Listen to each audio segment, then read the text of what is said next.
اسرائیل نے ایران کے جوہری مراکز اور دیگر عسکری اہداف پر پیشگی حملہ کر دیا ہے۔ وزیر اعظم بنجامن نیتن یاہو نے اس مشن کو آپریشن رائزنگ ڈان کا نام دیا ہے اور کہا ہے کہ یہ کارروائی اس وقت تک جاری رہے گی جب تک ایران کے جوہری پروگرام کو مکمل طور پر ختم نہ کر دیا جائے۔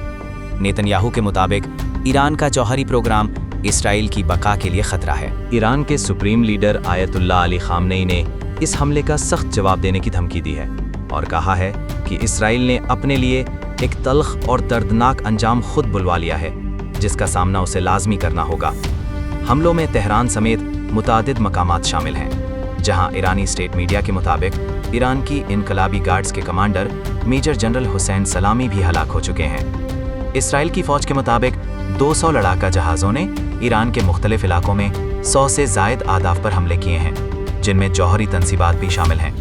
اسرائیل کا دعویٰ ہے کہ ایران خفیہ طور پر جوہری ہتھیار بنانے کے پروگرام کو آگے بڑھا رہا ہے اور تہران کے پاس چند دنوں میں نیوکلیئر بم بنانے کی صلاحیت موجود ہے۔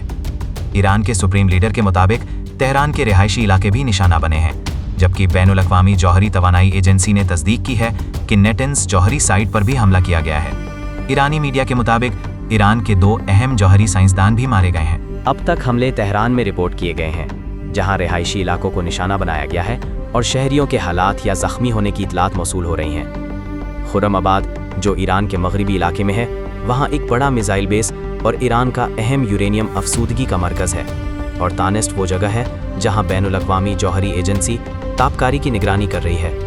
تازہ ترین اطلاعات کے مطابق ایران نے اسرائیل کی طرف 100 سے زائد ڈرون بھیجے ہیں، جنہیں اسرائیل مار گرانے کی کوشش کر رہا ہے۔ نیتن یاہو کا کہنا ہے کہ اسرائیل نے یہ حملہ اس لیے کیا کیونکہ ایران کا جوہری پروگرام ملک کی بقا کے لیے خطرہ ہے۔ آپریشن رائزنگ ڈان ایک ہدف بند عسکری کارروائی ہے جس کا مقصد ایران کے اس خطرے کو ختم کرنا ہے۔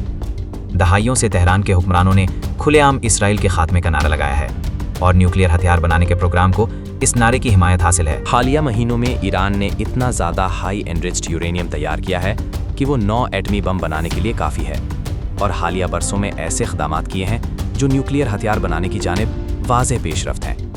اگر ایران کو نہ روکا گیا تو یہ چند ماہ یا 1 سال کے اندر نیوکلیئر ہتھیار بنا سکتا ہے، جو اسرائیل کی بقا کے لیے ایک واضح اور موجودہ خطرہ ہے۔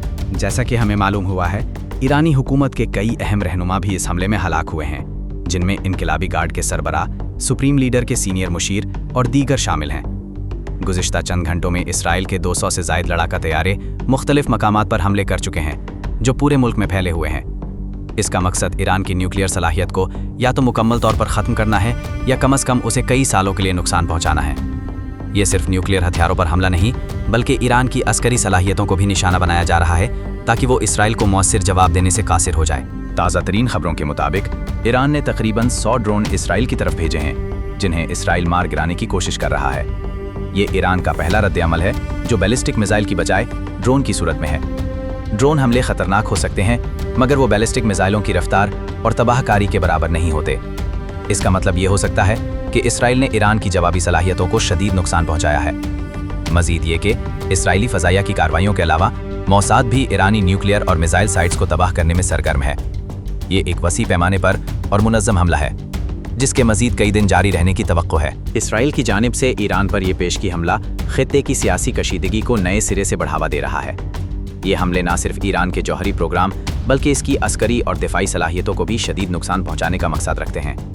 تہران میں رہائشی علاقوں کو نشانہ بنانا اس بات کی علامت ہے کہ اسرائیل ایران کے جوہری ہتھیاروں کی تیاری کے علاوہ اس کے سویلین انفراسٹرکچر کو بھی متاثر کرنا چاہتا ہے، تاکہ ایران کی عسکری صلاحیت کو کمزور کیا جا سکے۔ ایرانی رد عمل کے طور پر بھیجے گئے ڈرون حملے ظاہر کرتے ہیں کہ ایران فوری طور پر مکمل بیلسٹک میزائل حملہ کرنے کے بجائے ایک محتاط اور تدریجی جواب دے رہا ہے، جو اس کی عسکری صلاحیتوں پر اسرائیل کی فضائی کارروائیوں کے اثرات کی نشاندہی کرتا ہے۔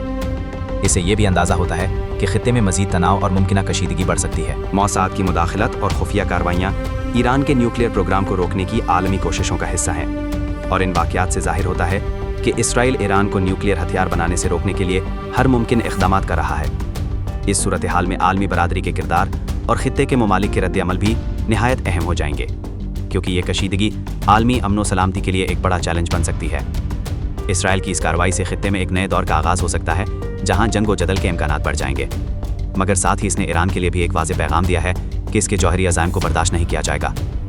مستقبل قریب میں اس خطے میں امن کی بحالی کے لیے عالمی سطح پر سفارتی کوششوں کی ضرورت مزید بڑھ جائے گی۔